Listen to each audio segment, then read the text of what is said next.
welcome back to my channel. So last week I put out a cover of Dynamite by BTS. My baby's got #1 on Billboard. And I mentioned that I worked on the instrumentals on my own instead of using the version that was on Spotify.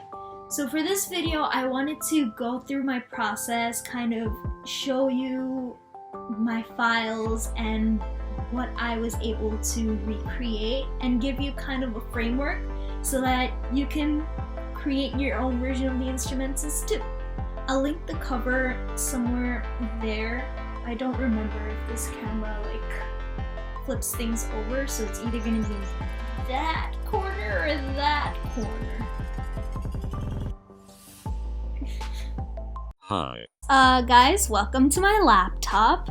This is what my Ableton setup looks like. Now keep in mind that for this specific tutorial, I am not being specific to Ableton at all. Feel free to use any sort of DAW that you need to. With that being said, I think let's just get into it. So I definitely want to preface this by saying that I do not know exactly how to recreate the instrumentals from Dynamite. And this is not going to be a tutorial on how to recreate it at all. All I can do is really give you a framework because I'm someone who strongly believes that you need to be able to express your own individuality in order to actually make music. So I cannot hand you a formula and say, well, this is exactly how you get the right instrumentals. If you want an exact copy, it's on Spotify, it's on the major music platforms. But if you want to have experience making music, you also need to be able to express your individuality as well. I live in the noisiest place ever. Oh my gosh, everything is so noisy here. So with that being out of the way, let's just get into it. So the song starts off with a lot of synth keys. So I'll play a little bit just so you get an idea.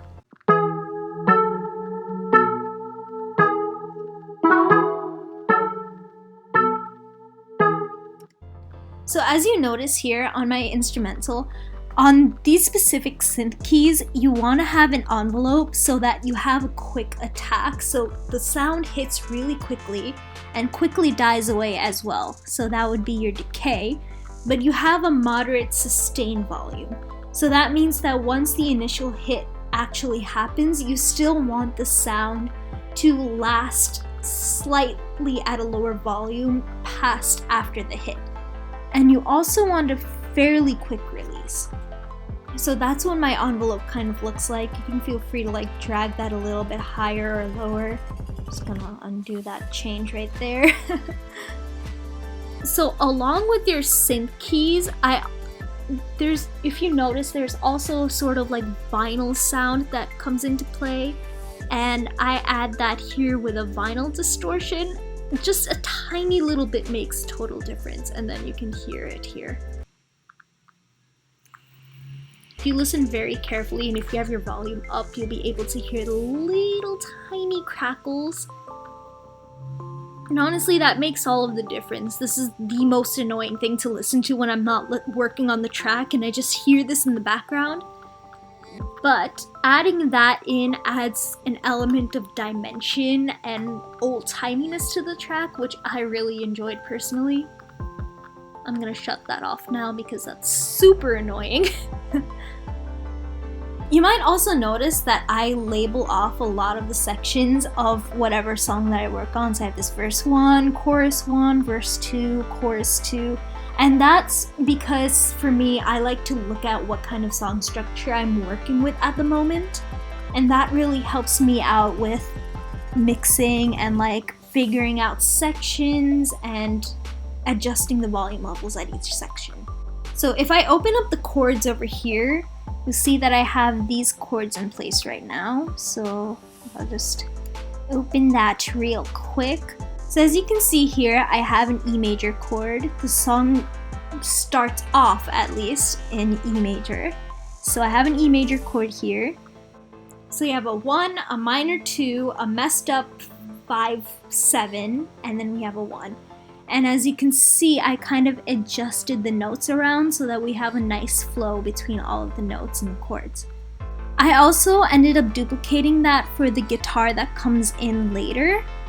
So I have the same chord layout going on here too, except with a more funky rhythm so that we can keep up the energy of the Dynamite instrumentals. So because this is a disco pop genre song, we want a lot of prominence in the bass and the drums. So let me find my bass.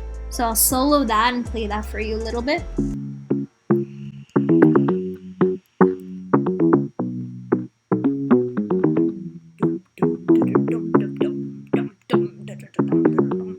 So I managed to get these notes just kind of by listening out for whatever notes I was able to hear and following along with the sort of groove that that this whole beat has going on. And so I looped a whole bunch of notes, as you can see here. I would suggest just listening out as much as you can and trying to emulate from there. I also have all of my drums grouped up over here. So I stuck with a lot of like 707, 808 type drums because those are your like very classic drums. I decided that that would probably be best for the tone that we were creating here. And there's a very consistent like dip that happens in the song because of the kicks that come in often, and because of that I wanted to have kicks on every beat basically. So for every single measure I have it on the 1, 2, 3, 4 that's happening. And then that results in this kick that you hear. Boom, boom, boom, boom.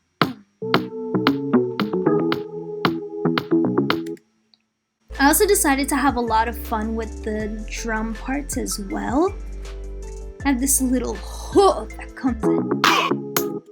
So I also have a hop that goes on inside the vocals as well.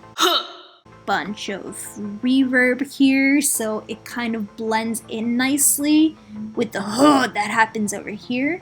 I used to do a whole thing where I would put all of the drums onto a drum rack and do a loop like that, and I still don't discourage that practice at all. I still think that it's a very convenient way to have all of your instruments all together on one track.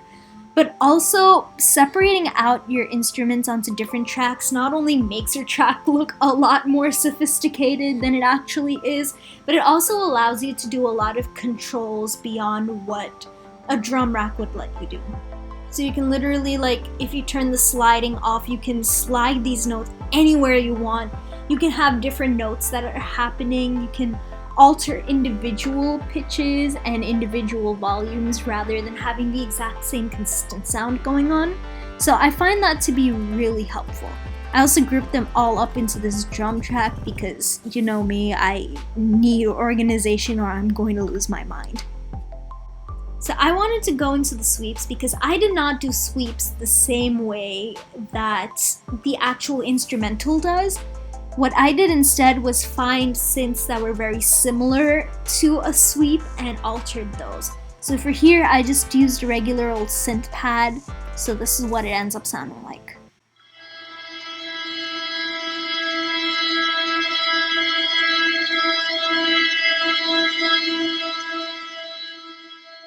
And as you can see, it takes a really long time to release. I set that specific envelope over here where the attack takes freaking forever. The release kind of takes forever. And it stays consistent at a very loud volume. And with the compression on, we have it side chained to the kicks so that it ducks out every other beat, so that the sweep doesn't get in the way of all the other instruments. So with that side chain on, we have this.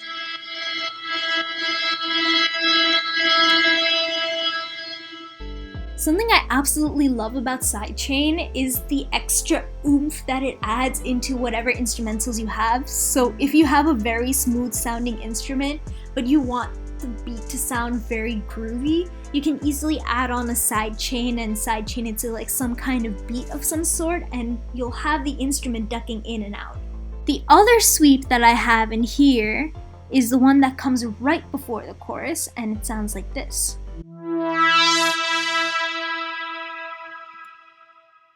And for that one, I used a wavetable in Ableton, but really you can use any kind of synth that has that sort of noisy feeling to it. So we have all of our ear candy kind of grouped up into here. This ha thing, that's what you're noticing, kind of goes like that. I use this as a sort of drum hit as in addition to the other drums. So if you look over here, I have an organ track here, and you might be wondering what's going on there. So in the last chorus at the key change, you might notice that there's another instrument that comes in, and I personally chose to use an organ to represent that. So this is what it sounds like all together.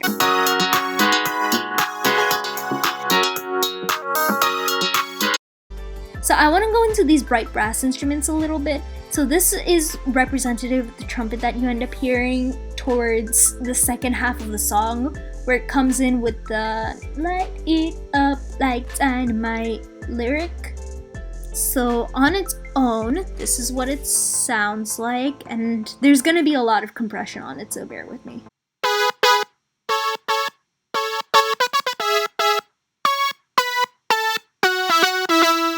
So you might notice that that sounds a lot more electronic than the trumpet noises that BTS uses in their track.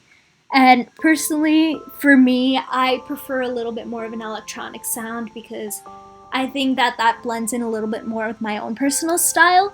You might feel differently. You might want to use an actual trumpet, maybe even a real life trumpet if you can play one of those, or an entirely different instrument altogether. And again, that's all up to you because music is all about individuality. So as you can see here, I also have this guitar track that comes in. It's a fairly muted guitar, and I mostly have this in to keep up this sort of drive to the song.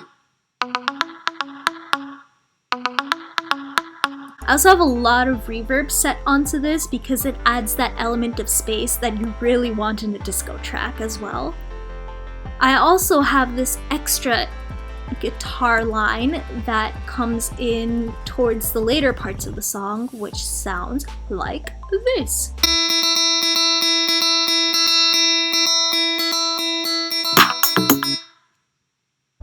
So that's a super fun sound that I also wanted to add.